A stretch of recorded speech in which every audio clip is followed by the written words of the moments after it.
5 गलतियों ने करवाया टीम इंडिया को शर्मसार। देखिए कैसे जीते हुए मैच में हो गई टीम इंडिया की हार। साउथ अफ्रीका ने किया गजब का पलटवार। जी हां, अपने ही घर पर हमारे नाम के शेर ढेर हो गए हैं। हालांकि अब तो आदत सी हो गई है, इनको इनके घर पर न्यूजीलैंड आकर पटक जाती है, इनको इंग्लैंड भी हरा देती है। ये अपने घर पर मैच ही नहीं जीत पाते हैं, इतनी घटिया पिच बनवाते हैं, फिर उसी पिच की वजह से हार भी जाते हैं। तो 5 कौन सी गलतियां रही जिसकी वजह से इंडिया ये मैच हारी है। पहले आपको स्कोर कार्ड दिखा देता हूं, उसके बाद फिर बताता हूं कि किस वजह से इंडिया की हार हुई है। तो मैच का स्कोर कार्ड आप देखेंगे तो टीम इंडिया ने पहली पारी में अफ्रीका को अच्छे खासे स्कोर पर ऑल आउट कर दिया था, यानी कि 159 पर ही ऑल आउट कर दिया था। एक बारगा भी नीड कर दिया, आउट कर दिया था। लेकिन उसके जवाब में हमारे बल्लेबाजों ने क्या किया? हमारे बल्लेबाजों ने कहा यार अफ्रीका तो 159 पर ही ऑल आउट हो गई, तो हम ज्यादा क्यों बनाएं। हम 189 पर ऑल आउट हो जाते हैं। सिर्फ और सिर्फ 30 रन आगे थी टीम इंडिया अफ्रीका के। इसके बाद जवाब में हमने अफ्रीका को दूसरी पारी में 153 बनाने दिए। लेकिन दूसरी पारी में हमने कहा कि भाई हम ज्यादा रन नहीं बनाएंगे अफ्रीका से। हम दूसरी पारी में 124 का टारगेट भी चस नहीं कर पाए और 93 रनों पर ऑल आउट हो गए और साउथ अफ्रीका 30 रनों से यह मैच जीत गई। चौथी पारी में टीम इंडिया की घटिया बल्लेबाजी एक बार फिर से उजागर हुई। यशस्वी जायसवाल खाता भी नहीं खोल पाए कि बरता जारास एल राहुल एक पर आउट हो गए। वाशिंगटन सुंदर ने बड़ी अच्छी बल्लेबाजी की, 31 बनाए। उनके जैसी बल्लेबाजी 2 या 3 बल्लेबाज और कर देते तो शायद हम ये मैच जीत सकते थे। ध्रुव जड़ेल भी फेल हो गए, 13 बनाकर आउट हो गए। शब पंत 2 पर आउट हो गए। जडेजा 18 बनाकर आउट हो गए। अक्षर पटेल 26 बनाकर आउट हो गए और उसके बाद कुलदीप यादव एक और, मोहम्मद सिवराज 0। इस तरीके से टीम इंडिया 93 रनों पर ऑल आउट हो गई, क्योंकि शुभमन गिल बल्लेबाजी नहीं कर पा रहे थे, आए नहीं थे बल्लेबाजी के लिए। उनकी जो गर्दन में दिक्कत हुई जिसकी वजह से वो एब्सेंट थे। तो इंडिया के पास वैसे ही एक तरीके से 10 ही बल्लेबाज थे, 9 ही विकेट से इंडिया खेल रही थी और 93 रनों पर टीम इंडिया ऑल आउट हो गई। बहुत शर्मनाक ये हार टीम इंडिया की हुई है।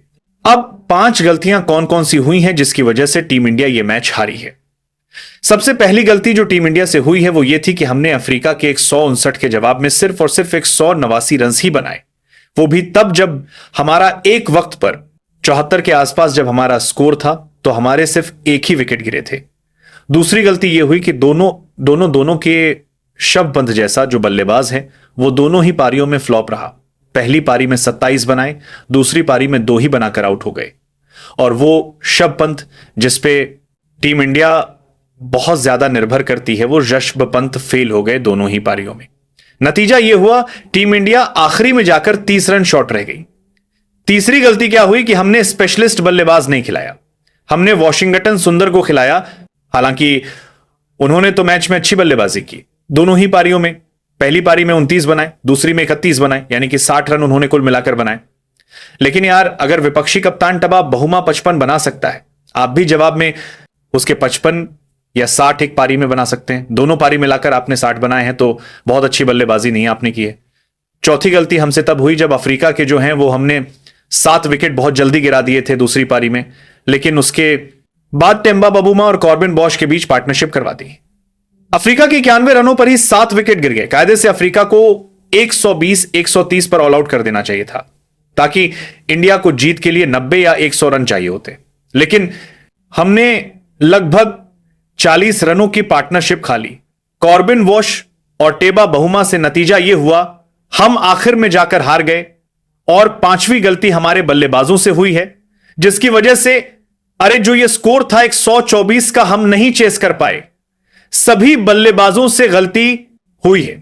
बहुत रॉन्ग शॉट सिलेक्शन थे इंडियन टीम की, कुछ 1-2 बॉल्स अच्छी भी थी, लेकिन जैसे कि एल राहुल का शॉट था कोई मतलब नहीं था।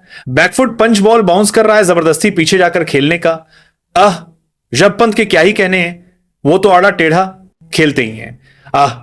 ध्रुवल गंदी बॉल पर आउट हो गए। इसके अलावा जडेजा यॉर्कर को अपने पैड पर ले बैठे, तो हमारे बल्लेबाजों से गलती हुई है, जिसकी वजह से हम बहुत ज्यादा ओवर कॉन्फिडेंट थे, शायद कि 124 तो बना ही लेंगे। इस वजह से हम ये मैच हार गए। बाकी आप बताइए आपको क्या लगता है। इस वीडियो को देखने के लिए बहुत बहुत शुक्रिया और हां, चैनल को सब्सक्राइब जरूर करें।